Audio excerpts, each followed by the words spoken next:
नमस्कार, मैं गौतम शर्मा आप सभी का अपने YouTube चैनल स्पिरिचुअल जर्नी 999 में स्वागत करता हूँ। हमारा उद्देश्य समाज में किसी प्रकार की भ्रांति फैलाना या किसी की धार्मिक भावनाओं को ठेस पहुँचाना नहीं है। हमारा उद्देश्य केवल समाज में तंत्र के प्रति जागरूक करना और लोगों के मन में जो तंत्र शास्त्र के प्रति जो भ्रांतियाँ हैं उन्हें दूर करना है। तो मेरे पहले वीडियो को लाइक करने के लिए मैं आप सभी का दिल से धन्यवाद करता हूं। मेरे बहुत से मित्रों ने उसमें मुझे स्पेशली फ़ोन करके ये बोला कि आपने किसी मंत्र के बारे में तो कोई जिक्र किया ही नहीं। तो मैं उन सभी से हाथ जोड़ के ये प्रार्थना करता हूं कि मंत्रों के बारे में भी हम धीरे धीरे जिक्र करेंगे, मगर पहले आपको मंत्रों के बारे में पूरी समझ होनी चाहिए, क्योंकि जब तक आपको किसी चीज़ की, किसी सब्जेक्ट की समझ नहीं है, केवल मंत्र को उच्चारण करने से, उसे पढ़ते रहने से आपके जीवन में कुछ भी नहीं होता। ना तो कुछ अच्छा, बुरा होने के मौके फिर भी आ जाते हैं, मगर अच्छा होने के कोई चांसेस नहीं बनते हैं। तो आज हम थोड़ी सी मंत्रों की इस विद्या के बारे में बात कर लेते हैं। मंत्र दो प्रकार के होते हैं, जिन्हें मैं दो कैटेगरीज में रखता हूँ।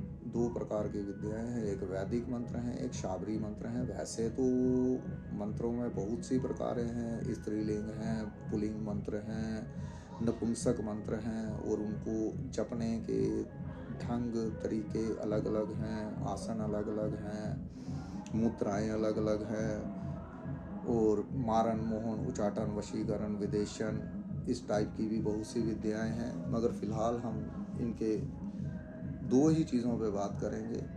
तो दो प्रकार के मंत्र हैं, एक वैदिक मंत्र हैं और एक शाबरी मंत्र हैं। वैदिक मंत्र जो हैं वो संस्कृत भाषा में पाए जाते हैं और वो सबके लिए सर्व उपलब्ध नहीं है, क्योंकि संस्कृत भाषा का ज्ञान सभी को नहीं है। और वैसे भी उनके लिए बोला जाता है कि कलयुग का प्रारंभ होने से पहले भगवान भोलेनाथ ने वैदिक मंत्रों को कीलित कर दिया था। तो उन्हें अपने कार्य में लाने के लिए आपको उत्कीलन की एक लंबी चौड़ी प्रक्रिया से गुजरना पड़ता है, जो हर व्यक्ति के लिए और ख़ास तौर से किसी गृहस्थ व्यक्ति के लिए संभव नहीं है। तो शाबरी मंत्र जो है वो कलयुग में इसी कारण गुरु गोरखनाथ ने चलन में लाए कि ताकि लोगों का जन कल्याण हो सके, उनसे कार्य लिया जाए। वैसे इसमें एक और भी मंत्रों की कैटेगरी आती है, जिसे असाबरी मंत्र कहा जाता है, जो आसो देवी के माने जाते हैं। असाबरी मंत्रों में और शाबरी मंत्रों में कोई बहुत अधिक भेद नहीं है, क्योंकि दोनों की भाषाएं एक सी हैं, केवल उच्चारण का भेद है।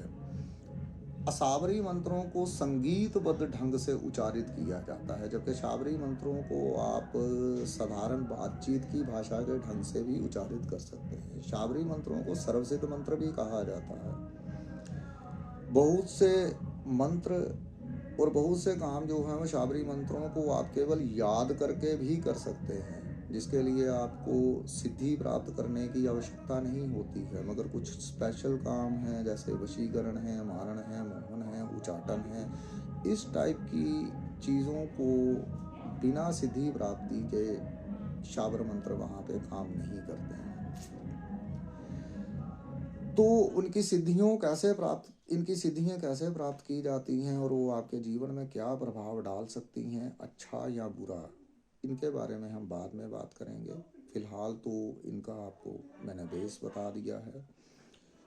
तो एक तांत्रिक जो होता है, वो तांत्रिक वो कहलाता है जो जड़ी बूटियों को, यंत्रों को, मंत्रों को और तंत्रों को मिलाकर वाइब्रेशन पैदा करने का तरीका समझ लेता है, उसे तांत्रिक कहा जाता है। हर व्यक्ति तांत्रिक नहीं हो सकता है। आप इसे ऐसे समझ लें कि जैसे मेडिकल फील्ड में कोई केमिस्ट है, कोई इंटर्न है, कोई डॉक्टर है, मगर सभी जो है वो साइंटिस्ट नहीं बन जाते हैं, क्योंकि आविष्कारक बनना बहुत दूर की दौड़ हो जाती है। सभी आविष्कारक नहीं होते। वैसे ही तंत्र शास्त्र में सभी तांत्रिक नहीं होते। कुछ ओझा होते हैं, कुछ गुनिया होते हैं, कुछ झाड़ फूंक करने वाले होते हैं। अलग अलग भाषाओं में इनको अलग अलग नाम दिए गए हैं। तो तांत्रिक वो है जो इन सब चीज़ों का उपयोग करके एक वाइब्रेशन को जनरेट कर लेता है। तो तांत्रिक बनना इतना सरल कार्य नहीं है। तंत्र मतलब एक ऑपरेशन को समझ लेना कि आप किस चीज़ को कहाँ कैसे उपयोग में लाएंगे, किस वायर को, किस सॉकेट को कहाँ प्लग इन करेंगे तो वो क्या प्रभाव दिखाएगी, कैसे प्लग आउट करेंगे तो वो आपके जीवन में क्या प्रभाव दिखाएगी, पॉजिटिव या नेगेटिव, जो भी जिस भी क्रिया के लिए आप तंत्र क्रिया को कर रहे हैं। तो जो इस सिस्टम को समझ लेता है, जो ऑपरेशन इंचार्ज बन जाता है, उसे तांत्रिक कहा जाता है। तो तांत्रिक हर व्यक्ति नहीं हो सकता, और तांत्रिक बनने के लिए आपको किसी स्पेशल गेटअप की ज़रूरत नहीं होती है कि आपने गले में 10-20 मालाएं पहनी हों, लंबी लंबी जटाएं रखी हों, बड़ी सी दाढ़ी रखी हो, गेरुए वस्त्र पहने हों। तांत्रिक कोई भी हो सकता है। अगर किसी को हमारे होलियों के ऊपर कोई एतराज़ है तो हम हाथ जोड़ के उससे क्षमा प्रार्थना करते हैं और यही विनती करते हैं कि हमारे चैनल में हमारे साथ जुड़े रहिए। धीरे धीरे करते आपको बहुत सी बातों का पता चल जाएगा। जो आपको अच्छा लगे उसे ग्रहण कीजिएगा, जो आपको अच्छा ना लगे उसे त्याग दीजिएगा। तो एक तांत्रिक जो होता है वो आपको जीवन जीने की पद्धति बताता है। तांत्रिक कभी आपको स्वप्न नहीं दिखाता, ड्रीम्स में नहीं जीने नहीं देता, ड्रीम्स में नहीं जीने देता, आपको रियल वर्ल्ड में एग्जिस्ट करवाता है। क्योंकि आजकल बहुत सी ऐसी विद्याएं हैं, हम हाथ जोड़ के क्षमा प्रार्थना करते हैं, हम किसी को पर्टिकुलर कमेंट नहीं कर रहे हैं, मगर ऐसे आपको बता रहे हैं कि बहुत से ऐसे चैनल हैं, बहुत सी ऐसी विद्याएं हैं जिनमें ये कहा जाता है कि आप केवल कल्पना करिए, विजुलाइजेशन कीजिए और आपके सारे कार्य जो हैं वो हो जाएंगे, होते चले जाएंगे। हम नहीं कहेंगे कि ये गलत है या सही है, हम नहीं जानते, मगर तांत्रिक आपको किसी विजुअलाइजेशन को करना नहीं बताता। तांत्रिक आपको रियल वर्ल्ड में एग्जिस्ट करना सिखाता है। वो कल्पना के लोक से आपको बाहर निकलना सिखाता है और ज़मीनी हकीकत से आपका सामना करवाता है। क्योंकि विजुअलाइजेशन तो अपनी जवानी में बहुत से लड़के और लड़कियां जो हैं वो करते हैं। कई बार वो हीरो हीरोइनों को भी विजुअलाइजेशन करते हैं और उन्हें स्वप्न दोष भी हो जाता है रात को। तो बहुत पक्की विजुअलाइजेशन होती हैं, मगर रियल लाइफ में वो कभी भी उन हीरो या हीरोइनों से ना तो उनका कभी आमना सामना होता है, ना कभी मुलाकात होती है, और ना ही उनका वो सपना कभी पूरा हो पाता है जो सपना उन्होंने बहुत बार देखा होता है। तो ये तंत्र की क्रिया होती है।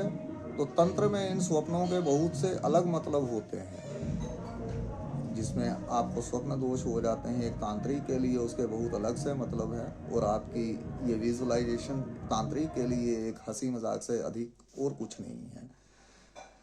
तंत्र शास्त्र में धीरे धीरे करते हम आपको समझाएंगे कि किस चीज़ का क्या इफेक्ट होता है और किस स्वप्न का आपकी लाइफ में क्या प्रभाव है।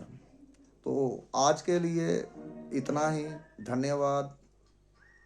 मेरे चैनल को वॉच करने के लिए लाइक, शेयर एंड सब्सक्राइब करें। आप सभी का दिल से धन्यवाद।